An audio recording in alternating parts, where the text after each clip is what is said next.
এসালামের গ্রুপের এখন যে আউটস্ট্যান্ডিং প্রিন্সিপাল বিভিন্ন সময় থেকে তো নেওয়া, এটা এখন প্রায় 28,000 কোটি টাকার মতো দাঁড়িয়েছে। বাংলাদেশ ব্যাংক এবং বিদেশি কেপিএমজি একটা অডিট সংস্থা ওনারা করেছেন। ইউনিয়ন ব্যাংকের উপরে আরও কয়েকটা ব্যাংকের উপরে করেছে। আজকে শুধু আমাদেরটা ইউনিয়ন ব্যাংকের নিয়ে আলোচনা আমাদের সাথে হয়েছে আর কি। এই রিপোর্টের বিভিন্ন বিষয়ে আলোচনা করে আমাদের পরামর্শ চাইলেন এবং আমাদের মতামত চাইলেন যে এখানে যে সমস্ত তথ্য এবং অবজারভেশনগুলি দেওয়া আছে এটার সাথে আপনারা সহমত পোষণ করেন কিনা। তা আমরা যেহেতু বাস্তবতা আমাদের ফিগার আমরা সবটা বলেছি এবং এটাও আমরা বলতে চেষ্টা করেছি যে এটা 1 বছর আগের ফিগার, এখন কোনো জায়গাতে এটা ডিটোরিয়েট করেছে, উন্নতি খুব একটা কোথাও হয় নাই। এবং আপনারা সবাই জানেন যে এই ব্যাংকটা হলো এসালাম সংক্রান্ত।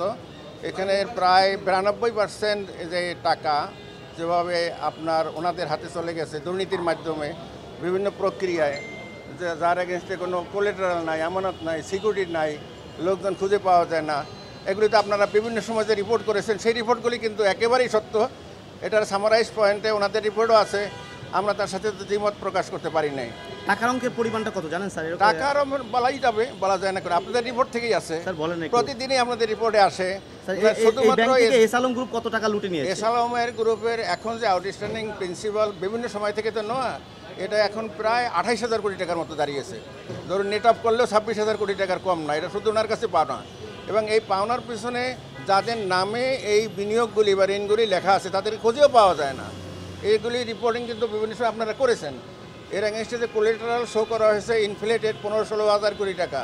আমাদের এই কেপিএমজি বাংলাদেশ ব্যাংকের অডিটর, আমাদের ব্যাংকের অডিটর আমরা অডিট করে দেখেছি সর্বোচ্চ 1000 কোটি টাকাও হবে না। এই অবস্থার ভিতরে ব্যাংকের আর্থিক অবস্থা তো বোঝাই যায় স্বাভাবিক নয়। এর এগেনস্টে আমাদের ডিপোজিট আছে 28,000 কোটি টাকা, 26,000 কোটি টাকা ডিপোজিট আছে। তো বাংলাদেশ ব্যাংক বলছেন যে এই ডিপোজিটের যাতে কোনো রকমের ক্ষতিগ্রস্ত না হয় সেই জন্য রাষ্ট্রের পক্ষ থেকে বাংলাদেশ ব্যাংকের পক্ষ থেকে আমরা একটা উদ্যোগ নেব। সেই উদ্যোগটা হলো বিভিন্ন প্রক্রিয়া হতে পারে, যেমন আপনি শুধুমাত্র একটা শব্দ ব্যবহার করেছেন, গভর্নর সাহেব অন্তত আরও 5টা মার্জার হইতে পারে, অ্যামালগামেশন হইতে পারে, রিকনস্ট্রাকশন হইতে পারে, যেটা অ্যাপ্রোপ্রিয়েট হয়, বেল আউট হইতে পারে, যেটা অ্যাপ্রোপ্রিয়েট হয় সেটা চিন্তা করব। তো আপনারা আপনাদের মতামত কী? যে আমরা তো আমাদের সাথে দ্বিমত পোষণ করতে পারি না। ডিপোজিটরের টাকা আমরা সংরক্ষণ করতে হবে, তাদের দাবি মেটাতে হবে। আমরা তাদেরকে এটাই বলতে চাইছি যে আমরা ইন দি ফিল্ড আমরা খুবই অসুবিধার ভিতরে আছি, কারণ সবসময় ডিপোজিটাররা তাদের টাকা নেওয়ার জন্য আসে, আমরা তাদেরকে সবসময় অনার করতে পারছি না। তা এমত অবস্থায় গভর্নর মহোদয় সর্বশেষ যে কথা বলছেন যে আপনাদের ভিউ আমরা পেলাম এবং কেপিএমজির তো লিখিত রিপোর্ট এখানে আছে, এর ভিত্তিতে আমরা ফার্দার আলাপ আলোচনা করে যে পন্থাটা সঠিক হয়, সহজ হয়, দুর্বিষহ না হয়, সময় সাপেক্ষ না হয়, এরকম একটা উপযুক্ত ব্যবস্থা ইনশাল্লাহ আমরা গ্রহণ করি।